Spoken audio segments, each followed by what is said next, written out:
ইমাম মাহাদির আগমনের পূর্বে কিছু বড় যুদ্ধ ও সংঘর্ষের ঘটনা ঘটবে। যে পাকিস্তানের এক লোক মোহাম্মদ কাসিম, সে বলতেছে সে নাকি স্বপ্নে নবীজি এবং আল্লাহর সাথে কথা বলে। আজকাল গণমাধ্যমে শোনা যায় ইমাম মাহাদির নাকি আত্মপ্রকাশ হয়ে গেছে, ওনার সাথে নাকি কারো সাক্ষাৎ হয়ে গেছে এবং কি ওনার স্বপ্নগুলো নাকি বাস্তবায়ন হয়ে যাচ্ছে। তো কাবাগরের মধ্যে কিন্তু একজন মানুষকে দেখা যায়, অনেক গণমাধ্যমে আসছে সে নাকি ইমাম মাহাদি। আবার আপনি দেখবেন যে পাকিস্তানে মোহাম্মদ কাসিম উনিও নাকি ইমাম মাহাদি। বর্তমান সময়ে দেখবেন এআই এমন একটা সফটওয়্যার হয়ে উঠেছে, এআই দিয়ে কিন্তু সবকিছুই করা সম্ভব। আপনারা দেখবেন যে এআই দিয়ে এখন মানুষ মার্ডার করা হচ্ছে এবং কি এআই দিয়ে মার্ডার কেস সলভ করা হচ্ছে। তো আজকে আমি এআইকে কিছু প্রশ্ন করব ইমাম মাহাদি সম্পর্কে। তো আপনারা দেখবেন যে এআই কি ধরনের উত্তরগুলা দেয়। এআই, তুমি কি আছো? হ্যালো, আমি ভালো আছি, ধন্যবাদ। তুমি কেমন আছো? হ্যাঁ, আমি ভালো আছি। তো আজকে তোমাকে আমি কিছু প্রশ্ন করতে চাই, গুরুত্বপূর্ণ। তুমি কি আমাকে সঠিক উত্তরগুলা দিতে পারবে? অবশ্যই, তুমি যা জানাতে চাও আমি সাহায্য করার চেষ্টা করব। কি প্রশ্ন? আচ্ছা, তুমি আমাকে বলো ইমাম মাহাদি কে এবং ইমাম মাহাদির পরিচয় কি? ইমাম মাহাদি ইসলামের একটি গুরুত্বপূর্ণ চরিত্র, যাকে মুসলিম ধর্মে শেষ দিনের একজন মসিহি হিসেবে বিশ্বাস করা হয়। ইসলামী বিশ্বাস অনুযায়ী ইমাম মাহাদি শেষ দিনে আগমন করবেন এবং ন্যায় ও শান্তি স্থাপিত করবেন।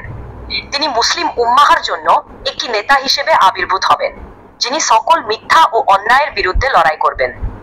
ইমাম মাহাদির আগমন সম্পর্কে বিভিন্ন ইসলামী সম্প্রদায়ের মধ্যে কিছু ভিন্ন মত আছে, তবে সাধারণভাবে তিনি একজন প্রশংসিত ও প্রতীক্ষিত চরিত্র। আচ্ছা, তুমি আমাকে বলো যে ইমাম মাহাদি আগমনের সময় বিশ্ব পরিস্থিতি কেমন থাকবে? ইসলামী বিশ্বাস অনুযায়ী ইমাম মাহাদি আগমনের সময় বিশ্বে অনেক বিশৃঙ্খলা ও অরাজকতা থাকবে। অনেকের মতে এই সময়ে সমাজে অনাচার ও ন্যায় বিচারহীনতা বৃদ্ধি পাবে। ইমাম মাহাদি আগমন করবেন একটি সময়ে যখন মুসলিম উম্মাহ দুর্বল এবং বিভক্ত থাকবে। তিনি আগমন করে ন্যায় ও শান্তি প্রতিষ্ঠা করবেন এবং ইসলামিক ন্যায় বিচার পুনঃপ্রতিষ্ঠিত করবেন। তবে এই ধারণা বিভিন্ন ইসলামিক সম্প্রদায়ের মধ্যে ভিন্ন হতে পারে। আচ্ছা, তুমি আমাকে বলো যে ইমাম মাহাদি আগমনের পূর্বে কি কি আলামত দেখা যাবে? ইসলামী বিশ্বাস অনুযায়ী ইমাম মাহাদির আগমনের পূর্বে কিছু নির্দিষ্ট আলামত বা লক্ষণ দেখা যাবে। বিভিন্ন ইসলামিক সম্প্রদায়ের মধ্যে কিছু ভিন্ন মত থাকলেও সাধারণভাবে কিছু সাধারণ লক্ষণ উল্লেখ করা হয়। আলোচনা: দাজ্জালের আগমন। কিছু মুসলিম বিশ্বাস করেন যে ইমাম মাহাদির আগমনের আগে একটি বড় মিথ্যা ও প্রতারণার চরিত্র দাজ্জাল পৃথিবীতে আবির্ভূত হবে। বিশ্বব্যাপী বিশৃঙ্খলা।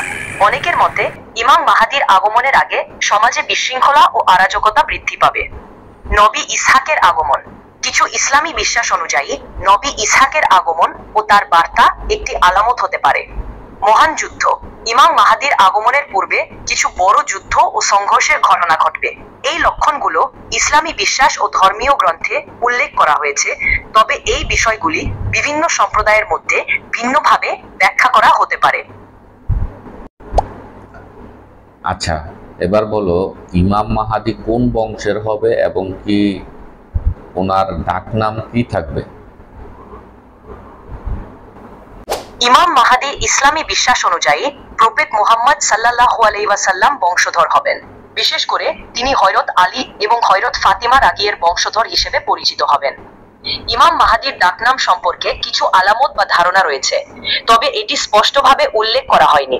কিছু ইসলামী বিশ্বাস অনুযায়ী তার নাম হবে মুহাম্মদ এবং তার উপনাম বা ডাকনাম মাহাদি হবে। এই বিষয়ে ইসলামী ধর্মীয় গ্রন্থ ও বিভিন্ন ইসলামী সম্প্রদায়ের মধ্যে কিছু ভিন্ন মত থাকতে পারে। আচ্ছা, এবার বলো ইমাম মাহাদি কোথায় আগমন করবে? ইসলামী বিশ্বাস অনুযায়ী ইমাম মাহাদি মক্কা, সৌদি আরবে মুসলিম বিশ্বাস আগমন করবেন। বিশেষ করে মুসলিম বিশ্বাস অনুযায়ী তিনি কাবা শরীফের কাছে বা তার আশেপাশে একটি গুরুত্বপূর্ণ স্থান থেকে আবির্ভূত হবেন। মহানবী মুহাম্মদ সাল্লাল্লাহু আলাইহি ওয়াসাল্লাম একে বলেছেন, ইমাম মাহাদির আগমন মক্কা ও মদিনার মধ্যে ঘটবে এবং মুসলিম উম্মাহর নেতৃত্ব দেবেন। এই বিষয়ে ভিন্ন ইসলামী সম্প্রদায়ের মধ্যে কিছু ভিন্ন মত থাকতে পারে।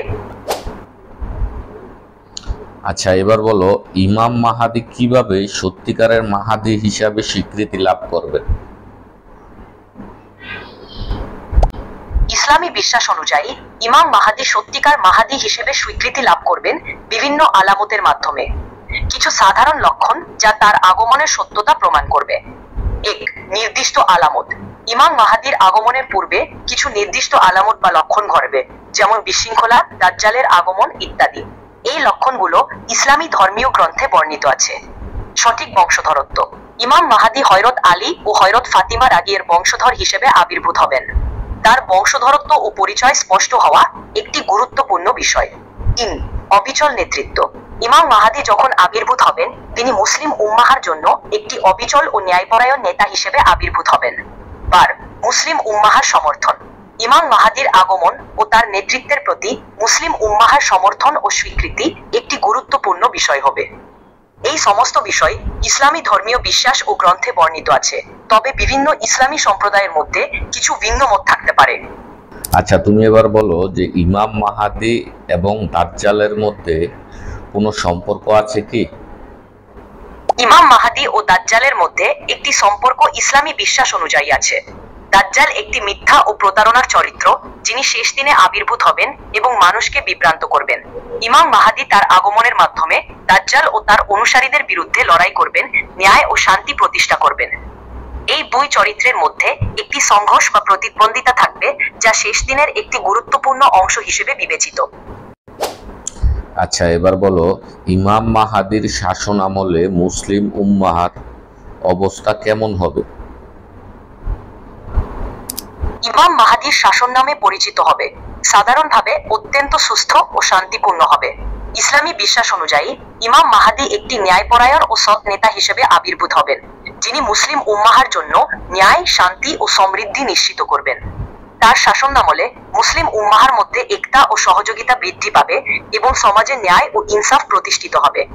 তিনি ইসলামের শিক্ষা ও মূল্যবোধ অনুযায়ী সমাজ পরিচালনা করবেন এবং মানুষের মধ্যে শান্তি ও সম্ভাবনা বৃদ্ধি পাবে। এই সময় মুসলিম উম্মাহ অর্থনৈতিক, সামাজিক ও ধর্মীয়ভাবে উন্নতি করবে। তবে এই সবে বিশ্বাস ও ঘটনা বিভিন্ন ইসলামী সম্প্রদায়ের মধ্যে ভিন্নভাবে ব্যাখ্যা করা হতে পারে। আচ্ছা, এখন আমার ব্যক্তিগত একটা প্রশ্ন। এই কিছুদিন আগে দেখলাম যে পাকিস্তানের এক লোক মোহাম্মদ কাসিম, সে বলতেছে সে নাকি স্বপ্নে নবীজি এবং আল্লাহর সাথে কথা বলে। তো এই ব্যাপারে তোমার কি মনে হয়? আমি এই ধরনের ব্যক্তিগত অভিজ্ঞতা বা দাবি সম্পর্কে মন্তব্য করা থেকে বিরত থাকি। এগুলি ব্যক্তিগত ও ধর্মীয় বিশ্বাসের বিষয় এবং এই ধরনের বিষয় নিয়ে আলোচনা করা সংবেদনশীল হতে পারে। আপনার প্রশ্নের উত্তর দেওয়ার চেয়ে আমি সাধারণ তথ্য ও সহায়তা প্রদান করতে পছন্দ করি। যদি অন্য কোনো প্রশ্ন থাকে, আমি সাহায্য করতে প্রস্তুত। আচ্ছা, ঠিক আছে, তাহলে তুমি আমাকে বলো যে ইমাম মাহাদি কি আসলে আসার সময় হয়ে গেছে? কোরআন হাদিসে কি বলে? ইমাম মাহাদির আগমন সম্পর্কে কোরআন ও হাদিসে স্পষ্টভাবে উল্লেখ নেই। ইসলামী বিশ্বাস অনুযায়ী ইমাম মাহাদির আগমন একটি ভবিষ্যতের ঘটনা, যা নির্দিষ্ট সময়ে ঘটবে। বিভিন্ন ইসলামী সম্প্রদায়ের মধ্যে ইমাম মাহাদির আগমনের সময় ও লক্ষণ নিয়ে ভিন্ন মত রয়েছে। এই বিষয়ে মুসলিম উম্মাহর মধ্যে একটি বিশ্বাস রয়েছে যে ইমাম মাহাদি নির্দিষ্ট আলামতের ভিত্তিতে আবির্ভূত হবেন, তবে এই বিষয়টি ইসলামী ধর্মীয় গ্রন্থে নির্দিষ্টভাবে উল্লেখিত নয় এবং এটি একটি ধর্মীয় বিশ্বাসের অংশ। আপনার যদি আরো কোনো প্রশ্ন থাকে, আমি সাহায্য করতে প্রস্তুত।